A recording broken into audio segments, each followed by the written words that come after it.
গুৱাহাটীৰ পৰা লক্ষ্য অভিমুখে এখন ছুইফ্ট ডিজায়াৰ গৈ থকা অৱস্থাত আমাৰ নীলবাগান মুবাৰক বস্তি দলংগৰ ডিভাইডাৰত খুন্দিয়াৰ ফলত তিনিজন লোক থিতাতে নিহত হৈছে আৰু এজন লোক অতি শোচনীয়ভাৱে মোটামুটি কোনোমতে বাচি আছে আৰু লগে লগে এই মৃত্যু হোৱা লোককেইজনক আমাৰ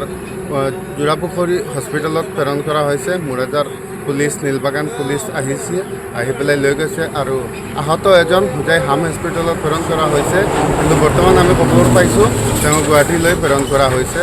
আৰু মানুহকেইজনৰ ভিতৰত এজন আমি যিজন বৰ্তমানলৈকে বাচি আছে হোজাই নতুন বজাৰৰ বুলি জানিব পাৰিছোঁ আৰু